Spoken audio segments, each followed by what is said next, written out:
Dalam mimpi, tanggal 22 Agustus 2015, Qasim melihat ada kekacauan dan kerusuhan di mana-mana. Dan semua muslim sibuk dengan diri mereka sendiri. Lalu, aku sampai ke suatu tempat di mana orang-orang jahat sedang merencanakan suatu makar.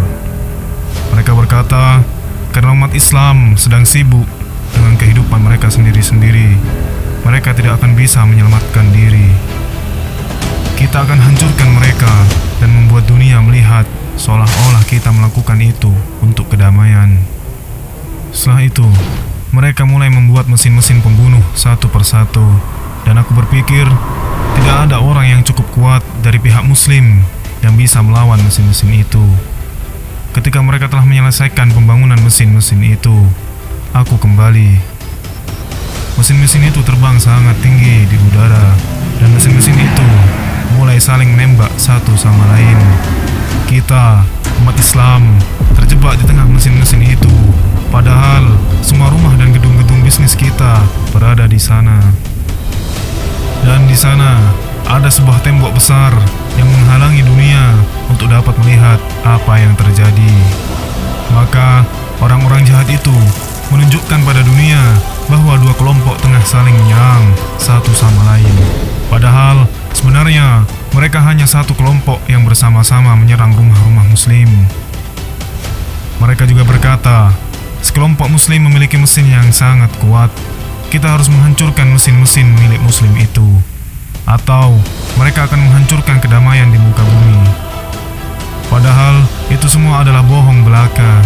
Semua mesin itu milik orang-orang jahat itu. Itu semua hanya dalih yang dipaksakan untuk membantai umat Islam.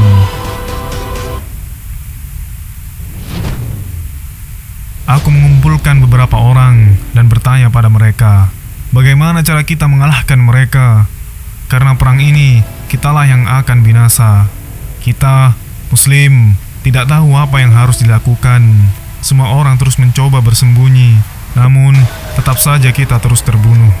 Kemudian, cahaya Allah Subhanahu wa Ta'ala keluar dari telunjuk tangan kananku. Namun, itu belum cukup untuk menghancurkan mesin-mesin itu. Kemudian, aku pun berdoa, Ya Allah, lakukanlah sesuatu. Jika tidak, kami akan binasa. Rumah-rumah kami telah hancur, dan banyak di antara kami yang telah terbunuh. Kami sedang dihinakan di seluruh dunia. Maka, kemudian Allah Subhanahu wa Ta'ala menambah cahayanya sangat banyak, hingga aku merasa yakin bahwa dengan cahaya ini, aku akan bisa menghancurkan mesin-mesin itu.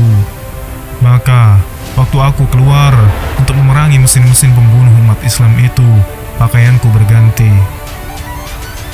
Kemudian aku berkata kepada diriku, Qasim, inilah waktunya untuk menghancurkan mesin orang-orang jahat itu. Maka, saat aku mulai berlari dengan rahmat Allah Subhanahu wa Ta'ala, aku mulai berlari di udara. Dan saat aku tiba tepat di hadapan mesin-mesin itu, aku melempar cahaya Allah kepada mereka. Dan mereka meleleh kurang dari sedetik. Dan aku menjadi takjub melihat, bahkan mesin-mesin kuat itu pun tidak mampu bertahan dari cahaya Allah meskipun sedetik. Kemudian aku kembali, dan seluruh muslim keluar dari tempat mereka dan bergembira dan berkata, Allah Subhanahu wa Ta'ala telah menyelamatkan kita semua dan menolong kita. Kemudian aku berkata kepada mereka, Allah bersama kita, maka janganlah kalian takut lagi. Dan semua orang harus mulai memainkan perannya masing-masing untuk membangun kembali rumah-rumah dan